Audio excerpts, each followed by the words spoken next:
বইমেলা মানেই শুধুমাত্র বই কেনা বেচা নয়, এখানে পাঠক, লেখক এবং প্রকাশকের মিলন ক্ষেত্র। শুধুমাত্র পাঠক, লেখক আর প্রকাশকের মিলন ক্ষেত্র না, এখানে তরুণ তরুণীরাও চলে আসে এই বই মেলাকে উপভোগ করার জন্য। আর তাদের আগমন আরো বেশি প্রাণবন্ত করে তোলে এই মেলাকে, আমাদেরকে একটা বার্তা দেয় যে এই প্রযুক্তির যুগেও বইয়ের আবেদন কোনো অংশে কম নয়। এখানে চলে প্রতিদিন কবিতা পাঠ, আলোচনা সভা এবং সাংস্কৃতিক অনুষ্ঠান। প্রত্যেক দিন এই অনুষ্ঠানগুলো চলতে থাকে নির্দিষ্ট ধারায় এবং দর্শকদের ভিড়ও এখানে নিতান্তই কম নয়, প্রতি বছর হয়ে থাকে। আমরা এই মুহূর্তে আছি আগরতলার 44তম বই মেলায়। তো চলুন বন্ধুরা, আপনাদেরকে সকলকে আমাদের এই মেলা একবার দেখিয়ে দেওয়ার চেষ্টা করি।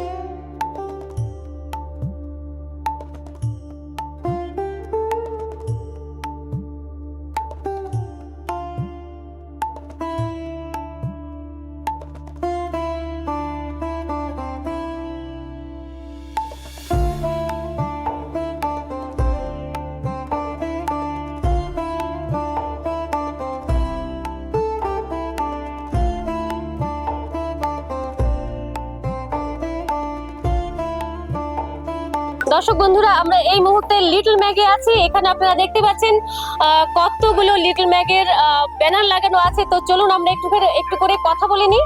আমরা চলে যাচ্ছি প্রথমেই জেনে নিই না ম্যাগাজিনের নামটা জেনে নিই। নমস্কার, আপনার নাম? আমি শাশ্বতী দেব। এখানে অনেকগুলো লিটল ম্যাগাজিন দেখতে পাচ্ছেন। তো ধরুন আমিও একটা সময় ভেবেছিলাম লিটল ম্যাগাজিন জিনিসটা কি, তখন অনেক ছোট ছিলাম। মানে এইখানে তুলনায় অনেকে বয়সে তো সবকিছু হয় না, এই ক্ষেত্রে আমি অনেক শিশু। তো আমি কখনো ভাবিনি যে আমি লিটল ম্যাগাজিনের এক সময় সম্পাদক হব। তো আপনার ম্যাগাজিনের নামটা? সমকাল। আমার ম্যাগাজিনের নাম সমকাল। তো সবাই দেখলাম শুধু বাংলা আর ইংরেজি দিয়েই করে। তো আমি ভাবলাম যেহেতু আমার ভাষাটা বাংলা, তো কেননা আমি অন্য ভাষাগুলোর অস্তিত্ব রক্ষার্থে সবগুলো ভাষা নিয়ে আমি এটা বের করি। তাই আমার এটা ছোট্ট প্রয়াস নিয়ে আমি প্রথম বাংলা, হিন্দি, ইংরেজি, ছিলোমিলো ভাষা, উড়িয়া, বাংলা, হিন্দি, ইংরেজি, ছিলোমিলো ভাষা, সংস্কৃত নিয়ে বের করেছি। আচ্ছা, মানে প্রত্যেকটা ভাষাকে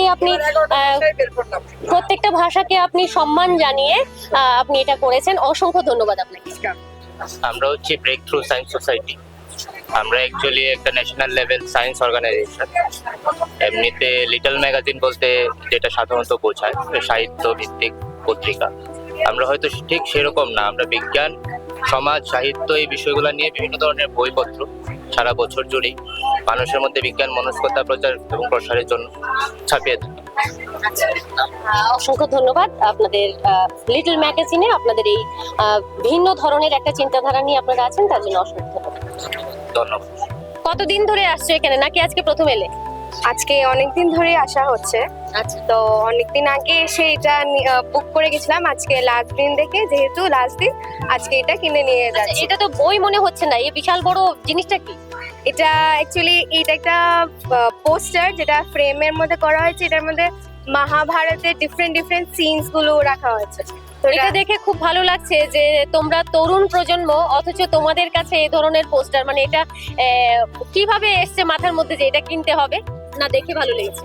আমার সবসময় মহাভারত জিনিসটা মানে খুব ভালো লাগে। তো সিনস গুলো যখন দেখলাম সবকিছু একই জায়গাতে আছে, তখন আমার খুব ভালো লেগেছে। তো তাই এটা আমি কিনে নিলাম। বাহ, excellent, thank you so much. Thank you.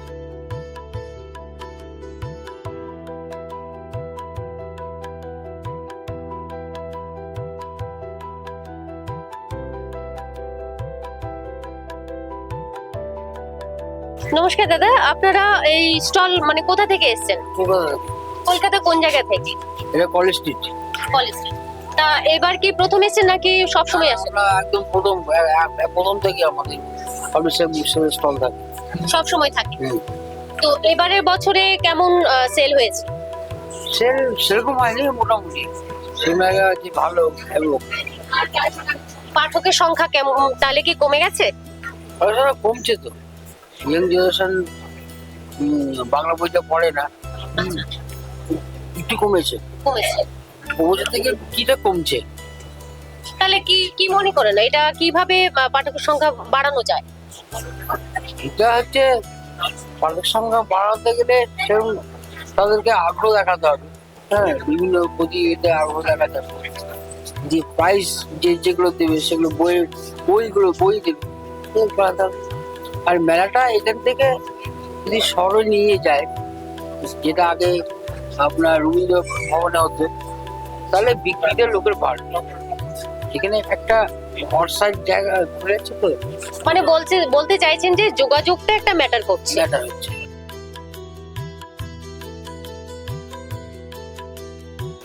নমস্কার, আপনাদের এই যে স্টল সম্পর্কে কিছু বলুন আমাদেরকে। অ্যাকচুয়ালি এটা তো এবছর যে বইমেলায় আমাদের প্রত্যেক বছরই দেওয়া হয়। এটা ভারত সেবাশ্রম সঙ্গে স্টল। এখানে আধ্যাত্মিক বই বেশিরভাগ পাওয়া যায় আমাদের স্টলে। আর এবছর বইমেলাতে তো একটু লোক কম হয়েছে, লোক কম হলেও মোটামুটি প্রত্যেকটা স্টলেই বিক্রি বাট্টা ভালোই হয়েছে। এবং আগরতলায় বইয়ের এখনো যে একটা বইয়ের চাহিদা রয়েছে এবং বইপ্রেমী মানুষ আছে, সেটা বইমেলায় আসলে বোঝা যায়। মানে যে ভিড় পরিলক্ষিত হয় সেটা দেখলেই বোঝা যায় যে বইয়ের চাহিদা এখনো আছে। আছে অবশ্যই, মানে এখনো অনলাইনের থেকেও যে বইয়ের মধ্যে পড়া, সেটা চাহিদা এখনো রয়েছে। অনেক অনেক ধন্যবাদ। হ্যাঁ, নমস্কার।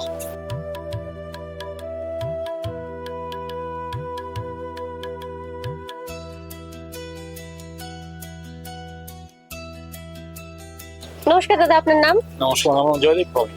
আপনি পুঁথিগড়ে এসেছেন, কি কি বই কিনলেন? আমি কিছু গানের বই কালেকশন করলাম, যেহেতু আমার গানের স্কুল আছে, আচ্ছা, এই জন্য মানে গানের স্কুলে ছাত্রছাত্রীদের কাজে লাগে, বিশেষ করে ওদের জন্যই কেনা, ওদের বিশেষ কাজে লাগে। সবগুলো আমি গানের বই কিনেছি। আমাদেরকে কি একটু দেখাবেন ক্যামেরায়? আচ্ছা,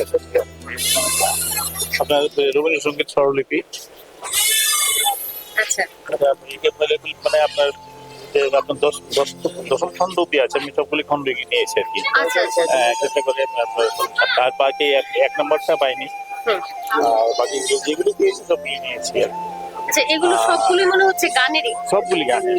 আচ্ছা, আচ্ছা, আর এখানে একটা বই আছে, এটা খুব ভালো বই। এটা আপনার সঙ্গীতের ইতিবৃত্ত, বিশেষ করে গানের পরীক্ষাতে যে থিওরি গুলো আছে এগুলো এখান থেকে পাওয়া যায় আর কি। আচ্ছা, আচ্ছা। তাহলে মোট কটা বই কিনলেন? আরো কিনবো, কিনেছি এখন প্রায় 8 6-7টার মতো কিনেছি, আরো কিনবো। অসংখ্য ধন্যবাদ আপনাকে। থ্যাংক ইউ, আপনাদের অসংখ্য ধন্যবাদ। নমস্কার দিদি, আপনারা কি বই কিনেছেন এখানে? সবাই তো পছন্দের বইটুকুই কিনে, যেহেতু আমি প্রফেশনালি অ্যাস্ট্রোলজার, তো এখানে দেখলাম যে বাস্তু তথা অ্যাস্ট্রোলজির উপর বিশেষ বিশেষ কিছু বই আছে। আমি প্রতি বছরই বই কিনি, বইয়ের একটা আমার লাইব্রেরি আছে আমার বাড়িতে, কিন্তু এখানে এসে এই স্টলে, ঘরানা স্টলে এসে দেখলাম যে নতুনত্ব কিছু আছে বা যেগুলো আমি পড়িনি, যে এখন পর্যন্ত আমার স্টাডিতে আসেনি, এমন কিছু বই আছে। তা আমি সংগ্রহ করে নিলাম, রুপিয়ে নিলাম এগুলো, যে এক্ষুনি নেবো আর পড়ে ফেলবো। এক সপ্তাহের মধ্যে এগুলি আমার শেষ করতে মানে হবে। আমরা আপনাকে বই পোকা বলতেই পারি। কিছু অংশ তো বলতেই পারি। দিদি, তোমার স্টলের নাম বলুন। আমার স্টলের নাম ঘরানা পাবলিকেশন। এবারের বছরে তোমাদের কত বই প্রকাশ হয়েছে? এবার আমাদের প্রকাশ হয়েছে মোট 18টা বই। আর এমনিতে আরো প্রকাশ হয়েছে কতগুলো ছোটখাটো, ওগুলো আর মানে মঞ্চে আর প্রকাশ করার সময় হয়নি, মানে পারি। বই মেলা উপলক্ষে 18টা বই প্রকাশিত হ্যাঁ, হয়েছে। প্রকাশিত হয়েছে মঞ্চে, ওটাই আর কি। তা কেমন লাগছে এবারের বছরে বই তোমার মেলা তো অভিজ্ঞতা? খুবই ভালো লাগে, শুধু মানে অনেক সময় কষ্ট হয় যে জিনিসটা, এটা যে বই মেলাতে অনেক মারা বাচ্চাদের নিয়ে আসে। সেদিন একটা বাচ্চাকে নিয়ে আসলো, বাচ্চাকে নিয়ে আসার পর একটা বাচ্চা বইটা চয়েস করলো, চয়েস করার পর বাচ্চাটাকে কিছুতে, বেশি না 55 টাকা বইটা, রিভিউ দিয়ে 50 টাকা, কিন্তু বাচ্চাটাকে মা কিছুতেই বইটা দেবে না, বলছে না এগুলো চল একটা চড় মেরে নিয়ে গেল, ওকে এগরোল খাওয়াবে বলে। তো আমার সেটা খারাপ লাগলো, বাচ্চাটাকে কেন আনলো বই মেলাতে, ওটা তো এগরোলের দোকানে, খাবার দোকানেই নিতে পারতো। তা আমাদের মহিলারাই যদি, মারাই যদি বাচ্চাদের আমরা না শিখাই, তাহলে আমরাই যদি বাচ্চাদের যদি মানে বই পড়তে না দিই, তাহলে আমরা যদি বলি বাচ্চারা বই পড়ার থেকে পিছিয়ে যাচ্ছে, তাহলে তো হয় না। কারণ আমরাই তো মানে আমাদের শুধু জন্ম দেওয়াটাই কাজ নয়, মাদের শিক্ষা দেওয়াটাও কাজ। আমাদের নেতাজি বলেছিলেন, যেদিন ঘরে ঘরে মারা শিক্ষিত হবে, দেশটাও শিক্ষিত হবে। তো এটাই আর কি আমার একজন প্রকাশক হিসেবে তরুণ প্রজন্মের জন্য তোমার কি বার্তা থাকবে? তরুণ প্রজন্মের জন্য আমার এই বার্তা থাকবে, যেভাবে মানে তরুণ প্রজন্ম বইগুলো খাচ্ছে, এইভাবে বইগুলো পড়ুক। আমার থেকে কিনুক, চাই না কিনুক, যার থেকেই হোক, বই কিনুক, বই পড়ুক। মোবাইলটা ছেড়ে অন্তত কাগজটা পড়ুক, কাগজের গন্ধটাই আলাদা। এভাবেই হয়তো দর্শক শ্রোতারা বাচ্চাদেরকে আমরা যদি পড়ার প্রতি বা বই পড়ার প্রতি যদি আমরা আকৃষ্ট করতে চাই, তাহলে আমাদেরকে প্রতি বছর বইমেলাতে এসে বাচ্চাদেরকে অন্তত একটা বই আমরা কিনে দিতে অবশ্যই চেষ্টা করব। কারণ কি, এই বই কেনাটা যখন একটা অভ্যাসে পরিণত হবে, তখন সে বইয়ের প্রতি, বই পড়ার প্রতি আকৃষ্ট অবশ্যই সে হবে। একদম। আর দর্শকরা, আপনারা যারা সঙ্গে ছিলেন তাদের সকলকে আমি অসংখ্য অসংখ্য ধন্যবাদ জানাই। আর আরেকটা কথা মাঝে বলতে ভুলে গেছি যে এই যে প্রকাশক আমাদের সাথে আছে, উনারকে সব সময় পেছন থেকে সাহায্য করে যাচ্ছেন ওনারই হাজবেন্ড। আমরা একটুখানি ওনার সাথে একটু কথা বলে নিই। দাদা নমস্কার। নমস্কার।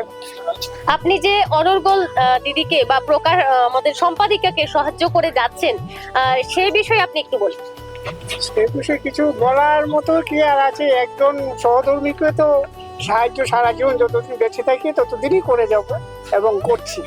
তাহলে আমরা বলতেই পারি শুধুমাত্র একজন পুরুষের যে মানে উপরে ওঠেন, তার ক্ষেত্রে যেমন একজন নারীর হাত থাকে, ঠিক সেরকম ভাবে একজন নারীও বেড়ে ওঠার ক্ষেত্রে বা সফল হওয়ার ক্ষেত্রে একজন পুরুষের হাত অবশ্যই থাকে, যে সেটার প্রমাণ আমরা এখানেই পেয়ে গেছি। ঠিক কিনা? একদম ঠিক। অসংখ্য ধন্যবাদ দর্শকরা, আমাদের সঙ্গে ছিলেন, সঙ্গে থাকবেন। বিটিভি ত্রিপুরা আপনাদের পাশে আছে, আপনারাও বিটিভি ত্রিপুরার পাশে থাকুন। নমস্কার।